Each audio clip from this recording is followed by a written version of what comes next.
Hello friends, today we will learn about cloud seeding technology. Hello friends, तो cloud seeding technology में होता क्या है कि हम कुछ सब्सटेंसेस को क्लाउड्स के ऊपर स्प्रिंकल करते हैं with the help of aircrafts, airplanes and उसका रिजल्ट ये होता है कि एक आर्टिफिशियल रेनिंग कराई जाती है टू अवॉइड एनी ड्रॉटफुल सिचुएशन। जो आप देख सकते हो अभी रिसेंटली दिल्ली में होने जाने वाला है क्लाउड सीडिंग टेक्नोलॉजी का use. So the principle behind cloud seeding technology is that clouds contain tiny droplets that are too small to fall as a rain.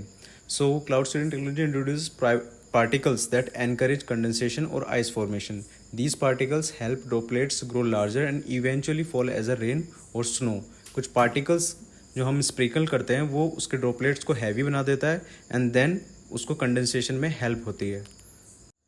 कुछ इस तरीके से जो एयरक्राफ्ट है वो क्लाउड्स के ऊपर जाता है and then AGI silver iodide component का छिड़काव होता है, देन उससे आर्टिफिशियल रेनिंग कराई जाती है। इसमें क्या होता है, एयरक्राफ्ट क्लाउड्स के ऊपर जाता है, देन सिल्वर आयोडाइड का छिड़काव करता है, देन जो लाइट वेटेड पार्टिकल्स हैं, ड्रॉपलेट्स हैं, वो हैवी हो जाते हैं as a ice crystal and then एक रेन, आर्टिफिशियल रेन क्रिएट हो जाती है।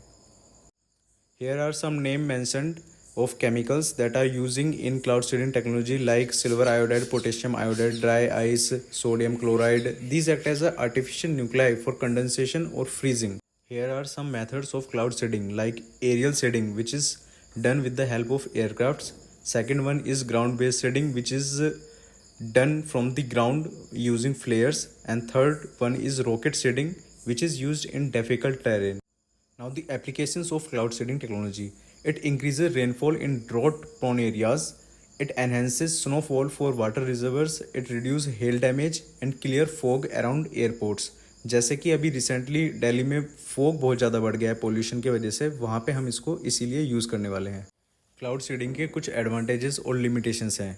एडवांटेजेस जैसे ये ड्रॉट एरिया में काफ़ी हेल्पफुल साबित हुआ है और एग्रीकल्चर यील्ड जो है वो बढ़ जाता है और एयर पोल्यूशन कम हो जाता है, जैसे कि हमने अभी डिस्कस किया। लिमिटेशंस ये हैं कि ये एक्सपेंसिव है और ऑलवेज इफेक्टिव नहीं रहता है। एनवायरमेंटल कंसर्न्स रहते हैं क्योंकि केमिकल इसमें यूज़ होता है और स्पेसिफिक क्लाउड कंडीशंस को चेक किया जाता है क्योंकि ऑलवेज क्लाउड कंडीशंस, अगर क्लाउड नहीं होगा तो क्लाउड सीडिंग टेक्नोलॉजी को हम यूज़ नहीं कर पाएंगे। सो लास्टली क्लाउड सीडिंग एक प्रोमिसिंग वे है रेनफॉल को मैनेज करने का और ड्रॉट से फाइट करने का, बट ये एक कॉस्ट इफेक्टिव मेथड है। अभी रिसर्चेस चल रही हैं और ये आने वाले टाइम में एक सस्टेनेबल वेदर मैनेजमेंट का काम करेगा।